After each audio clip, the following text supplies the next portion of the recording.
Mudah-mudahan terlihat ya tulisan saya. Ini adalah nun sukun. Nun sukun. Ya, nun sukun atau nun mati. Di sini ada garis miring atau tanwin. Tanwin fathah, tanwin kasroh ataupun tanwin domah. Itu kalau kita baca punya akhir yang sama, yaitu huruf N. Jadi nun sukun, tanwin fathah bunyi an, tanwin kasroh in, tanwin dhammah un, itu punya akhiran yang sama, yaitu huruf N. Kita contohkan dalam huruf. Di sini kita baca min. Min. Baca min. Yang kedua, nuhan. Nuhan. Han. Kita fokusnya yang ada fathatain. Nuhan, ujungnya N. Sama, ujungnya N. Ghairin. Kasroh tain, ghairin. Ini punya akhiran yang sama, yaitu N. Selanjutnya azabun. Azabun itu punya akhiran yang sama, yaitu huruf N juga. Maka hukum tajwid nun sukun atau tanwin itu dijadikan dalam satu hukum yang sama. Kenapa? Karena dia punya akhiran yang sama, yaitu huruf N. Karena persamaan itulah nun sukun atau tanwin dijadikan dalam satu hukum tajwid yang sama. Jadi hukum nun, sekarang kita ke hukum nun sukun atau tanwin. Di dalam hukum tajwid itu terbagi menjadi 4. Ya, yang pertama adalah izhar. Yang pertama adalah izhar. Yang kedua adalah idgham. Yang ketiga iqlab. Yang keempat ikhfa.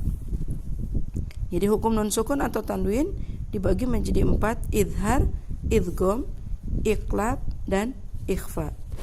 Sekarang saya jelaskan yang pertama, yaitu hukum izhar. Apa itu izhar?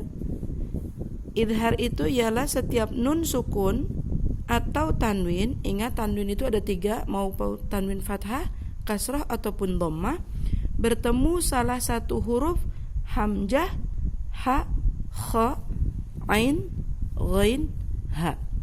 Jadi apabila nun sukun atau tanwin bertemu salah satu huruf hamzah, ha, kha, ain, ghain, ha, maka dalam hukum tajwid disebut izhar.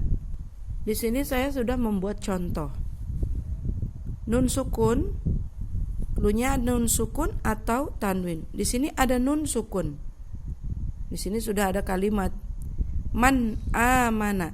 Nun sukun bertemu salah satu huruf yang 6 tadi, kebetulan di sini adalah hurufnya hamzah. Ini hamzah ya Bu, alif tidak berharokat.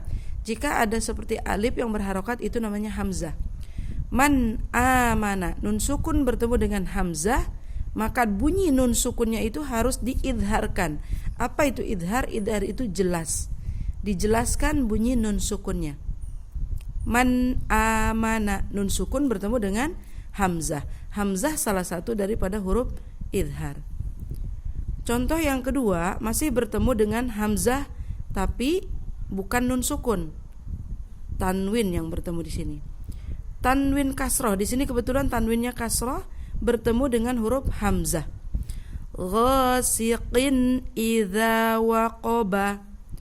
Ghasiqin idza waqaba. Dijelaskan bunyi kinnya, dijelaskan bunyi innya, diizharkan. Apa itu izhar tadi? Jelas. Jadi dijelaskan bunyi innya.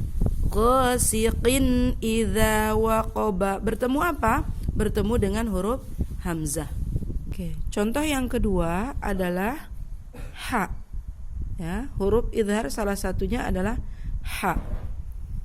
Nun sukun bertemu dengan huruf ha. Yanhituna. Yanhituna. Nun sukun bertemu dengan huruf ha. Idharkan bunyi nun sukunnya, jelaskan bunyi nun sukunnya. Contoh yang kedua, bertemu ha, tapi di sini ada tanwin. mun. Alimun hakimun. Alimun hakimun. Jelaskan, idharkan bunyi unnya, karena bertemu dengan salah satu huruf idhar yaitu ha. Oke, semoga bisa difahami.